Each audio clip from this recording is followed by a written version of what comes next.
the point, just the fact that you have the Ambessa and you have so much reliable CC. Yeah, point and click in the top lane, point and click in the mid lane. Varusol is For their comp? yeah, but bro, But Gideon's like, no, we're going in. bro, just tracking the vibes, you know. So Cuz is like, no, I gotta check this brush. And he is just dead. First blood is given over to Gideon on the jungle Ambessa. That is a problem. In the meantime, Cuz gets the dragon, so a bit of a trade-off. Casting though, getting some plates. Actually up in farm against the Gnar, so that's nice. Yeah, he's been kind of dominating this lane. I mean, he's always here. And so is Gideon, but like... Well, he's wearing a suit, so I think he works here. Maybe doesn't live.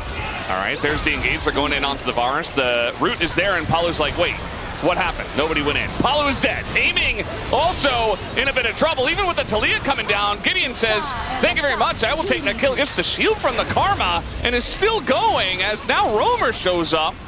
Bit of a roam from him. And they say, well, we did enough. We got the kills, and we'll back away now. Yeah, the shield on him. No one's hitting him. Just the Nico. Nico immediately. Oh. Uh-oh. And now we got a Rise coming up here again, and it's even Gideon too. And Gideon gets a third kill. Oh, he's so fed. Yeah, I mean, he was already fed in this play at the scariest point, but it's still very scary. But if the Ambessa is going to get Eclipse next, I assume, and just, oh my god. Oh lord. Yeah. Oh lordy. It's going to be rough. As, yeah, the root comes down on the Cuz, he's just dead.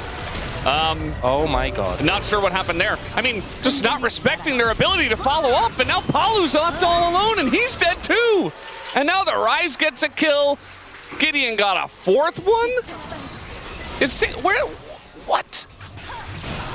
This is literally, it's just a bully composition. Really good. I think you should have gone Eclipse. I don't think it matters, you know. You know what, Gideon, you could have built AP. Don't do that, but you could have. I think maybe then it would have mattered. I think then it maybe would have mattered. But maybe even then. I don't know. This game's looking pretty doomed, but we'll see. What can KT do to bring... Oh, no. Here he is, the head bully. They're going to hold him in place. Oh, they kind of messed that one up, but it's okay. Namgung takes about a bajillion damage, and he is going to have to flash that one. And now Gideon kind of in an awkward spot here. Oh my god, they left the head bully! Oh no, the double knock up into the Gnar! And the shutdowns go the way of KT. So... He was the lamest of the cronies. didn't do a whole lot of holding. Oh. More of a talker. The cronies are back. Yeah. BDD is definitely dead. Really, the only question is how. This is episode 5. The cronies strike back. There it is. They give the kill over to Roamer. Definitely a good idea. He is now 2-0. And working towards that Seraphs. Casting, just going to go ahead and take the turret. Yeah, not much you can... Oh. That's, got him. Hold him for a second. Now Palu's here. I don't think... Okay, when aiming gets here, that will be a problem. Looking a little bit... Oh, Varus is TP. He wants a kill. All right, that's a flash away. Business meeting. Yeah. So he's just kind of on the phone and not really doing a whole lot. I would be so tilted if my teammate was just on the phone, you know, in the middle of a game. It's got like a hole in it, a bunch of water was coming out. Flex seal? Yeah, Flex seal? Exactly. Yeah. BD just throws down the wall. He's like, all right, here, mid lane is fixed. Yeah, and then really, it goes didn't really fix it. It's just gone. And they've been through that. Actually, the casting and power W, that'll broken the shield. Rest in pieces. Yeah. Renekton OP in this meta. So broken. It's always fun and common when you're speeding yourself up, running around. Oh, top lane is battling. Oh, here we go. We got a wall coming down as BDD is going to make this interesting. Aiming coming over the Slurkle. Does so much actually to keep him in place, but the follow-up is not there. As now the Ambessa is here. The raid boss is here to party.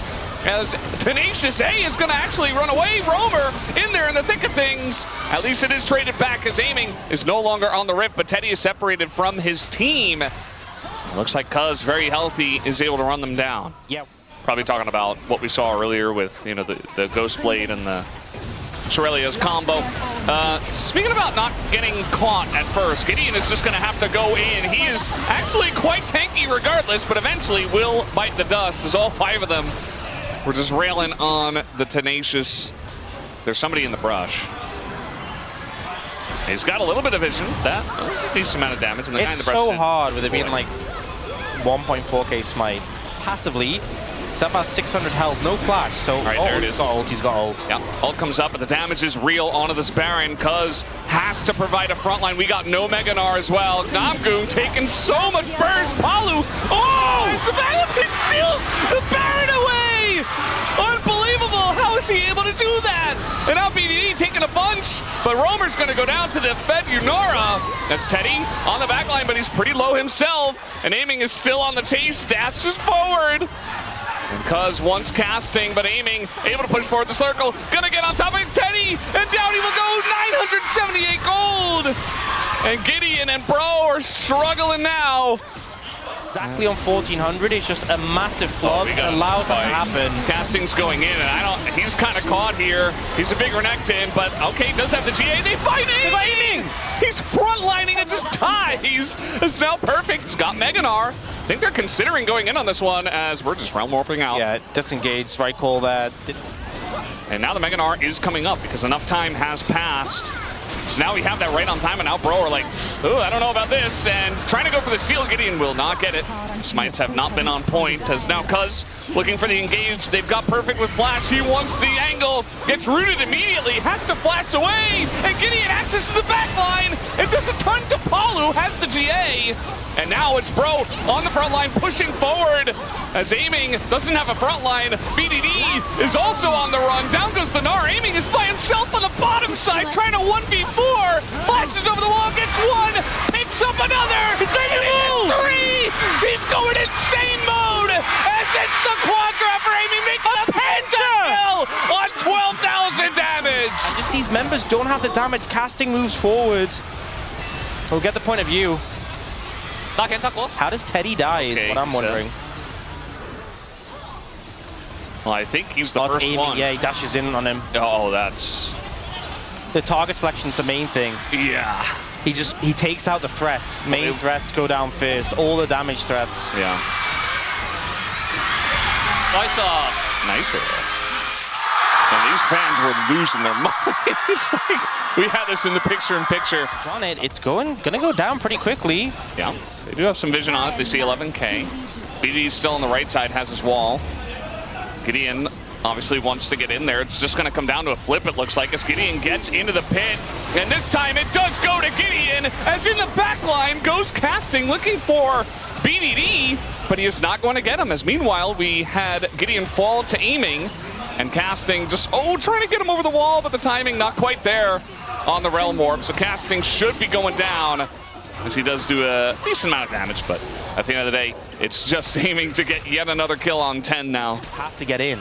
They're gonna kill us so fast. Like, gets Cloud Soul, I think it's just doomed. Yeah, Gideon has to get in right now. He is going to flash and miss the smite as it goes to aiming, and the front line immediately goes down. Palu is out, but look at aiming. He is dashing. He is smashing once again, looking for casting, looking for that front line, and Bro are like, no, please don't attack us. We come in peace. And you know what? They're actually able to disengage. They have a little wave in the mid lane as well. They're actually going to push up to this inhibitor turret, funnily enough. But aiming still very scary, along with the rest of KT with Cloud Soul. Yeah, so they've been routed a bit and going to lose it in here. I'm just concerned because now aiming for the rest of the game, 15% extra movement speed and that on-demand movement speed on ult, you're going to get chased down. What? Don't try again. Guys, come on. Lock in. Lock in. Gideon's in trouble. He's getting kited out by a Gnar. And Bro, lost their minds. Yeah, Bro are just, I don't know what's going on. Gideon is just out of this one. Down he's gonna go. I don't think. All right, that's gonna be the QSS, the Scimitar, used by aiming. And be a problem. I mean, if they just catch aiming out of position, that's great, right? Oh, they caught Gideon, and he's going to be rooted up. Gets the QSS out aiming there. For the speed. He's doing so much damage right now. Nobody can deal with aiming. As there he is. He's legendary. Gideon is down. And it's 5v3 casting. Desperate to take out the Yunara and does so. But the double knockup comes in from Palu. And that should be it. Roamer is down. Casting is as well. And I think KT have done a TP into the mid lane. And this is a done deal. We will be moving on to a game number 3, unless Namgoong is somehow able to create a miracle. It's not going to happen. They will be pushing down mid. 1v9, carry it. And yeah, draft a hyper carry. These games are going slow, they're going long. That's what they needed. And KT answer back and take us to a game 3. Smolder next game. Might be the play. We'll have to wait and see. Down will go the Nexus. We will go to a game 3. KT not out of this yet. These were some of the best highlights from today's matchup. Which moment was your favorite? Let me know in the comment section below. This is OP, and I'll see you tomorrow. Take care.